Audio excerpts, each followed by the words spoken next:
নমস্কার বন্ধুরা, আমি দেবযানী। আজকে একটা কত সুন্দর রেসিপি নিয়ে আসছি দেখুন। ভাতের হাঁড়ির ভেতরে রান্না।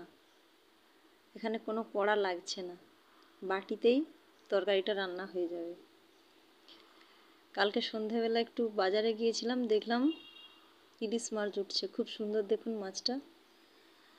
মাছ নিয়ে এসে সন্ধেবেলা তাড়াতাড়ি রান্না করতে হবে, তাই অতি অল্প সময়ের মধ্যে খাটাখাটনিবিহীন একটি এত সুন্দর রেসিপি আপনারা একবার ট্রাই করে দেখুন, তৃপ্তি পাবেন খেয়ে। এত সুন্দর টেস্ট।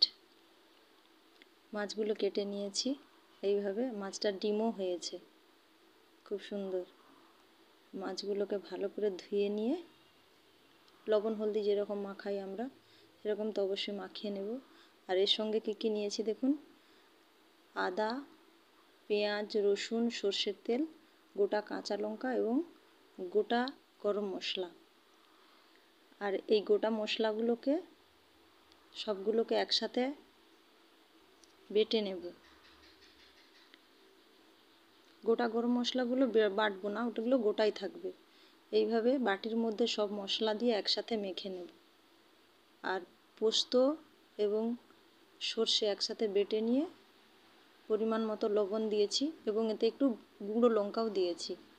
মেখে নিয়ে এইভাবে একটা ঢাকনা দিয়ে ঢেকে নিয়ে আর ভাতের হাঁড়ির ভেতরে দিয়ে দেবো। এটা ভাতটাকে একটু আগে থেকেই নামিয়েছি শক্ত থেকে। এর মধ্যে দেখুন এভাবে ভালো করে ফাঁকা করে নিচ্ছি, বাটিটা এর মধ্যে বসিয়ে দেব। এই ভাতের হাঁড়ির যে গরম ভাবটা, এর মধ্যে এটা রান্নাটা খুব সুন্দরভাবেই হয়ে যাবে। এইভাবে ভাতটাকে চারপাশে ভালো করে দিয়ে জেঁকে বসিয়ে দিলাম, ঢাকা দিয়ে দিলাম।